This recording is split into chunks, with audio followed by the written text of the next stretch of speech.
Hello दोस्तों, आपका इस्तकबाल है आपके अपने YouTube channel one step for goal पे। दोस्तों, ग्रामर की 5 वीडियो अपलोड हो चुकी हैं। उसका ये छठा वीडियो है।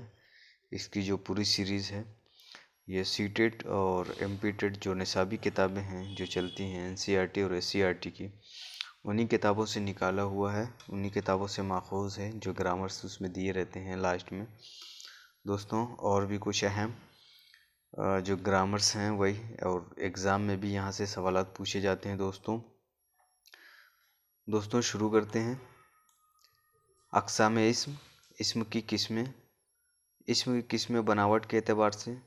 दोस्तों देखिए, किस्में जो हैं, इस्म की किस्म हो या और भी जो किस्में हैं, उस किस्में बहुत सी हैं, लेकिन हमने सिर्फ उन्हीं को लिया है कि जो निसाबी किताबों में हैं। दोस्तों आगे आएगा तो उसको देखेंगे। दोस्तों तो इसमें बनावट के एतबार से इसमें किस्में हैं, तो बनावट के एतबार से इसमें की 3 किस्में हैं। इसमें जामिद, इसमें मस्दर, इसमें मुश्तक। दोस्तों एक एक करके देखते हैं। इसमें जामिद वो इस्म है जो न किसी लफ्ज़ से निकला हो और न कोई दूसरा लफ्ज़ उससे निकला हो। देखिए दोस्तों, जामिद वो इस्म है जो न किसी लफ्ज़ से निकला हो और न कोई दूसरा लफ्ज़ उससे निकला हुआ हो। ये मिसाल जब देखेंगे आप तो उसको आपसे को समझ में आएगा दोस्तों कि ये है मसलन आदमी, घोड़ा, कलम, कुर्सी वगैरह। ये दोस्तों देखिए, ये एक ऐसे लफ्ज़ हैं जो न कि इससे कोई लफ्ज़ निकला है न किसी से ये निकला हुआ है। दोस्तों वो हुआ इसमें जामिद। अब इसमें मज़दर देखते हैं। दोस्तों इसमें मज़दर वो इस्म है जो ख़ुद तो किसी इस्म से ना निकला हो लेकिन उससे दूसरे कलमे निकलते हों, जैसे दौड़ना, उठना, खाना, रोना वगैरह। दोस्तों अगर आपने फ़ारसी पढ़ी होगी तो वहाँ देखते होंगे कि जैसे आमदन, आना, रफ्तन, जाना, गुफ्तन, कहना, तो ये मसदर है। इससे क्या है, इस मसदर से फ़ेल माज़ी, माज़ी करीब, माज़ी बईद, माज़ी इस्तमरारी, ये सारी गर्दानें जो हैं उसी मसदर से बनती हैं। तो दोस्तों मसदर वही है कि वो इसमें है जो ख़ुद तो किसी इसम से न निकला हो लेकिन उससे दूसरे कलमे निकलते हों, जैसे दौड़ना, उठना, खाना, रोना वगैरह। तो दोस्तों देखते हैं, दौड़ना से दौड़ने वाला, दौड़ना से दौड़ने वाला, ये दौड़ना मसदर है दोस्तों। रोना, रोना से रोने वाला, खाना से खाने वाला, पढ़ना से पढ़ने वाला। दोस्तों आप मसदर में जब फ़ारसी में देखेंगे तो उसकी पहचान ही होती है आखिर में दन या तन हो और उर्दू में ना आए, यानी नू अलिफ आखिर में लगा हुआ हो। अब दोस्तों देखते हैं इसमें मुश्तक। इसमें मुश्तक वो इस्म है जो किसी मसदर से बना हो। इसमें मुश्तक का मतलब निकलना। दोस्तों वो इस्म है जो किसी मसदर से बना हो, जैसे पढ़ने वाला, पढ़ा हुआ। तो इस तरीके से जो है, जो मुश्तक मतलब निकला हुआ हो, वो इस जो किसी मसदर से निकला हुआ। जैसे आमदन, आना हमने बताया फ़ारसी में, फ़ारसी ग्रामर पढ़ी होगी, आप लोग जानते होंगे दोस्तों, बहुत बुनियादी चीज़ है दोस्तों। जैसे पढ़ने वाला, पढ़ा हुआ, ये है इसमें मुश्तक। दोस्तों अब दूसरा देखते हैं, इसमें जामिद की किस्में। इसमें जामिद की 2 किस्में हैं। इसमें मारफा तो आप जानते ही हैं ख़ास, इसमें नकरा जो आम होती है। अब इसमें मारफा देखते हैं क्या दोस्तों। इसमें मारफा को इसमें ख़ास भी कहा जाता है। दोस्तों ये लिखा हुआ है इसमें ख़ास, इसमें मारफा को इसमें ख़ास भी कहा जाता है। वो इस्म जिससे किसी ख़ास शख्स, जगह या किसी ख़ास चीज़ का नाम समझ में आए, जैसे हम अहमद, इकराम, जामा मस्जिद, ताजमहल। दोस्तों हमने अहमद कहा तो इसका मतलब ये है कि हमने किसी का नाम लिया। इकराम कहा तो मतलब किसी के ने नाम लिया। जामा मस्जिद भी दोस्तों एक पहचान हो जाती है, और ताजमहल ये भी एक अपनी एक अलग पहचान है, यानी ख़ास है। तो इस तरीके से दोस्तों वो क्या हुआ, इसमें मारफा। जैसे अगर जामा मस्जिद सिर्फ कहा जाए तो आपके दिल्ली की जामा मस्जिद आपके जहन में आ जाएगी। दोस्तों इस तरीके से जो चीज़ें ख़ास हैं वो इसमें ख़ास कहलाएंगी। अब दोस्तों देखते हैं इसमें नकरा क्या है। इसमें नकरा को इसमें आम भी कहा जाता है। इसमें नकरा वो इसमें है जिससे किसी ख़ास शख्स, चीज़ या ख़ास जगह का इल्म न हो, बल्कि वो चीज़ या जगह आम हो। दोस्तों जैसे हमने ख़ास नकरे के बारे में पढ़ा, बिल्कुल उसका अपोजिट है, जिसमें जो है आम चीज़ें तस्वुर की जाए, जैसे लड़का, तो लड़के में आपने ख़ास नहीं कर पाएगी दोस्तों, कौन सा लड़का, किस लड़के के बारे में बात हो रही, कुछ नहीं। मस्जिद, बहुत सी मस्जिद होती हैं। इमारत, बहुत सी इमारत होती हैं। शहर, बहुत से शहर होते हैं। अगर यही हमने पटना कह दिया, बिहार पटना कह दिया, लखनऊ कह दिया, भोपाल कह दिया, तो इस तरीके से अगर हमने ख़ास कर दिया तो वो ख़ास हो जाएगा। सिर्फ अगर हमने शहर कहा तो ये इसमें नकरा हो जाएगा दोस्तों। दोस्तों इससे बहुत क्वेश्चन आए हुए हैं, इसकी एक्सरसाइज इंशाल्लाह, इस जो आए हुए क्वेश्चन है इससे कल उसका वीडियो अपलोड होगा। अब दोस्तों देखते हैं इसमें मार्फा की किस्में। दोस्तों देखिए, इसमें मार्फा की जो किस्में हैं, इसमें यूपी टेट में जो क्वेश्चन आया हुआ है वहाँ पे इसको कहीं कहीं इसको 5 मान लिया है, कहीं 6 मान लिया है। जैसे हमने जैसे मौलवी अब्दुल हक की किताब है उर्दू कवायद, वहाँ पे भी देखा तो उन्होंने काउंट नहीं किया दोस्तों। लेकिन ख़ास तौर से जो है ख़िताब, लक़ब, तख़ल्लुस, कुन्नियत, उर्फ़, दोस्तों ये आपको देखने को मिलेगा। अक्सर आपको यही देखने को 5 चीज़ें मिलेंगी: ख़िताब, लक़ब, तख़ल्लुस, कुन्नियत और उर्फ़। हमने जो एमपी बोर्ड की जो किताबें हैं वहाँ पे भी जो देखा है तो सिर्फ यही 5 है। लेकिन इसमें अलम, जो इसमें अलम की किस्में हैं दोस्तों, उसकी भी अलग अलग किस्में हैं। लेकिन सिर्फ यहाँ पे वही चीज़ें देखेंगे जो हमारे लिए इम्पोर्टेंट है। जहाँ से क्वेश्चंस आते हैं, बहुत ब्रॉड नहीं है दोस्तों, इसमें मुख्तसर तौर से सिर्फ देखते हैं। इसमें अलम यानी इसमें ख़ास, किसी फ़र्द, जगह या किसी ख़ास चीज़ के नाम को कहते हैं। जो हमने मार्फा में पढ़ा दोस्तों वही चीज़ है इसमें अलम। जैसे दिल्ली, लखनऊ, भोपाल, अहमद रज़ा, मोहम्मद इकबाल वगैरह, इसे हम किसी चीज़ की ख़ास चीज़ की पहचान हो गई। इसमें अलम को इसमें ख़ास भी कहते हैं दोस्तों। देखिए, इसमें अलम को इसमें ख़ास भी कहते हैं। अब इसमें ख़ास की किस्में दोस्तों देख लेते हैं। इसमें ख़ास की देखिए दोस्तों, यहाँ पे हमने 5 किस्में लिख रखी हैं: ख़िताब, लक़ब, तख़ल्लुस, कुन्नियत और उर्फ़। अब दोस्तों ख़िताब देखते हैं। दोस्तों ये बहुत इंपॉर्टेंट है, यहाँ से क्वेश्चन ज़रूर आते हैं। दोस्तों ख़िताब क्या है? बादशाह, उमरा या हुकूमत की तरफ से जो एजाज़ी नाम दिया जाता है उसे ख़िताब कहते हैं। दोस्तों जो बादशाह हो, जो उमरा हो, उधर की वहाँ से या हुकूमत की तरफ से अगर कोई आपको नाम दिया जाता है तो उसको ख़िताब कहते हैं। जैसे कि मलिकुश शुअरा, सर ख़ान बहादुर, भारत रत्न, इस तरीके से जो आपको हुकूमत की तरफ से जो नाम मिलते हैं उसको ख़िताब कहते हैं दोस्तों। अब दोस्तों दूसरा देखते हैं लक़ब। लक़ब क्या है? वो नाम जो अपनी किसी खूबी या बड़ाई की वजह से पड़ गया हो, अपनी किसी खूबी या बड़ाई की वजह से पड़ गया हो तो उसको क्या कहते हैं दोस्तों? लक़ब कहते हैं। जैसे मिर्ज़ा नौशाद लक़ब है किसका? मिर्ज़ा गालिब का। अबुल कलाम लक़ब है किसका? मौलाना अबुल कलाम आज़ाद का। शफ़ाउल मुल्क लक़ब है किसका? हकीम अजमल ख़ान का। ये वगैरह क्या है? ये लक़ब है दोस्तों। अब दोस्तों तीसरा देखते हैं तख़ल्लुस क्या होता है। तख़ल्लुस वो मुख्तसर नाम जो शायर अपने शेरों में असली नाम के बदले मुकर्रर कर देते हैं। यानी शायर जो है अपने शेर में अपना जो नाम होता है उससे अलग कोई नाम तख़ल्लुस की जगह पे, यानी अपना दूसरा कोई नाम वहाँ पे मुकर्रर कर लेते हैं तो उसी को तख़ल्लुस कहते हैं। इसका इस्तेमाल वो अपने कलाम के आखिरी शेर में करते हैं दोस्तों। इसका यूपी टेट में ये क्वेश्चन आया हुआ है दोस्तों, इससे मुतालिक क्वेश्चन आया हुआ, आप पेपर देखेंगे तो वहाँ पे इससे मुतालिक आपको कई क्वेश्चन मिलेगा। रीट देखेंगे वहाँ पे भी मिलेगा, एस्टेट देखेंगे तो वहाँ पे भी इससे मुताबिक क्वेश्चन आपको देखने को मिलेगा दोस्तों। जैसे अल्ताफ़ हुसैन हाली का तख़ल्लुस क्या है? हालिफ, गालिब, फ़राक़ वगैरह। अब देखिए दोस्तों जो आखिरी शेर में जो इस्तेमाल होता है वो देखते हैं।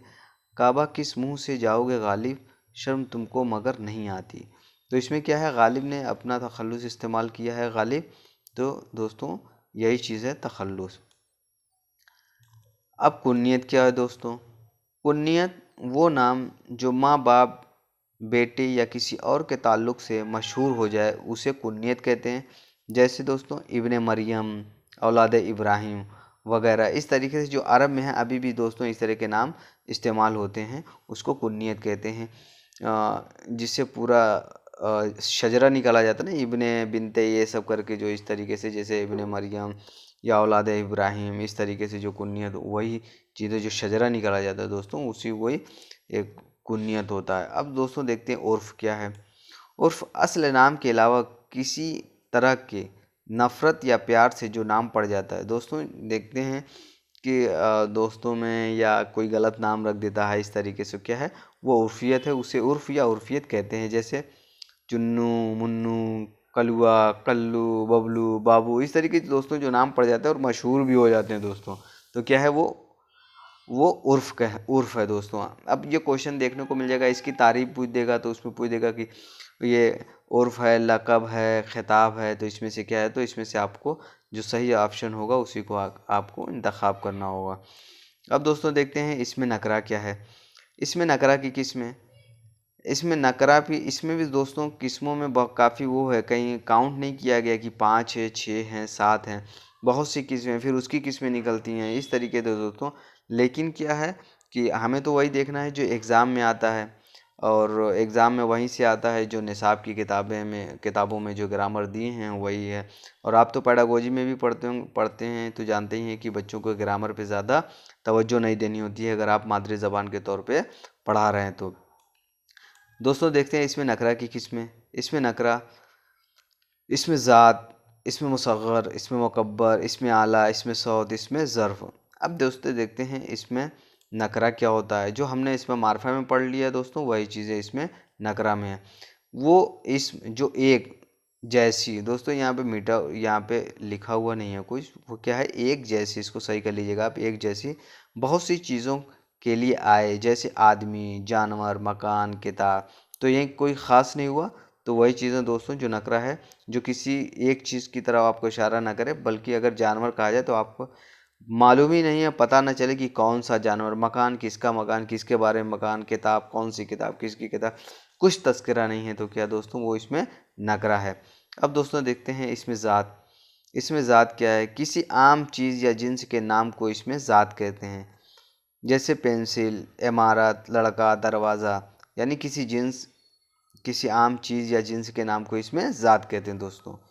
ये दोस्तों इतने अभी तक इस तरह के इसमें ज़ात का इस तरह का कोई क्वेश्चन नहीं आया दोस्तों, लेकिन वहाँ पे तखल्लुस, लक़ब और उर्फियत, वहाँ से क्वेश्चन दोस्तों देखने को मिलेगा आपको। इसमें मुसग़्ग़र देखते हैं दोस्तों। मुसग़्ग़र का मतलब छोटा होता है दोस्तों। अब देखते हैं इसमें क्या कहा गया है। मुसग़्ग़र लफ्ज़ सग़ीर से बना हुआ है जिसके माने हैं छोटा। वो लफ्ज़ जो किसी बड़ी चीज़ को छोटा करके दिखाए उसे इसमें मुसग़्ग़र कहा जाता है। जैसे टोकरा से टोकरी, बाग से बागीचा, बाग आम के बाग, किसी फल के सेब, अनार, इस तरह के बाग। तो क्या है उसको बड़े को छोटा करके दिखाया हमने, टोकरा को टोकरी, ये बड़े को छोटा करके दिखाया तो इसमें मुसग़्ग़र। अब दोस्तों देखते हैं इसी का बिल्कुल उल्टा हो जाएगा इसमें मुकब्बर। इसमें मुकब्बर क्या है, लफ्ज़ मुकब्बर कबीर से बना हुआ है जिसके माने होते हैं बड़ा। वो लफ्ज़ जो किसी चीज़ को बड़ा करके ज़ाहिर करे उसे इसमें मुकब्बर कहा जाता है। जैसे पगड़ी से पगड़ा, छुरी से छुरा, नाली से नाला वगैरह। बस दोस्तों एक बार देखने की ज़रूरत है, ये बहुत मुश्किल नहीं है, बहुत आसान है, बस आप लोग पढ़ चुके हैं इसको, बस नज़रसानी के लिए एक बार, ताकि आपसे कोई क्वेश्चन मिस ना होने पाए। इसमें सौत के माने दोस्तों आवाज़ के होते हैं। देखते हैं आगे क्या लिखा हुआ है। सौत के माने आवाज़ के हैं। वो लफ्ज़ जो किसी ख़ास चीज़ या जानदार की आवाज़ को ज़ाहिर करे उसे इसमें सौत कहा जाता है। जैसे छम छम, म्याऊं, काँव काँव। बच्चों को जब पढ़ाते हैं ना दोस्तों, तो जानवरों की आवाज़ बच्चों को सिखाई जाती है, तो क्या है इसमें सौत। इसमें सौत दोस्तों एक तरीका भी है, जैसे सौती तरीका है। पेडागोजी में जब हम लोग देखेंगे तो वहाँ पे देखेंगे इसके तरीके को। यहाँ से सीटेट में क्वेश्चन दोस्तों इसी बार आया हुआ है कि इसमें सौत से क्या मुराद है, किस तरीके से बच्चों को समझाएंगे। पेपर सॉल्व है दोस्तों, इसी चैनल पे आप देखिएगा, यहाँ पे इसमें सौत से क्वेश्चन आया हुआ है दोस्तों। अब दोस्तों इसमें ज़र्फ़ देखते हैं। इसमें ज़र्फ़ क्या है, इसमें ज़र्फ़ वो इस्म या नाम जो किसी जगह या वक्त को ज़ाहिर करें। ज़र्फ़ यानी वो इस्म या नाम जो किसी जगह या वक्त को ज़ाहिर करे उसको क्या कहते हैं, इसमें ज़र्फ़ कहते हैं। इसमें ज़र्फ़ की दो किस्में दोस्तों, इसमें ज़र्फ़ ज़मान और ज़र्फ़ मकान। ज़मान यानी ज़माना, मकान यानी जगह। अब देखते हैं दोस्तों इसमें ज़र्फ़ ज़मान वो इसमें है जो किसी वक्त या ज़माने को ज़ाहिर करे। ज़मान यानी ज़माना, वक्त क्या है, वो इसम जो किसी वक्त या ज़माने को ज़ाहिर करे, जैसे सुबह, शाम, दोपहर, साल, हफ्ता।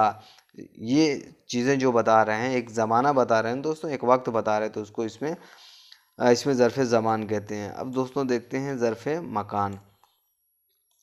दोस्तों इसमें ज़र्फ़ मकान क्या है? जो लफ्ज़ किसी जगह का तसव्वुर पेश करे।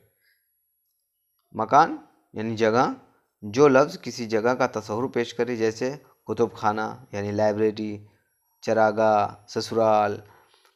इस तरीके से अगर किसी जगह का तसव्वुर पेश करे तो क्या होगा दोस्तों? इसमें ज़र्फ़ मकान होगा। अब इसमें आला देखते हैं दोस्तों।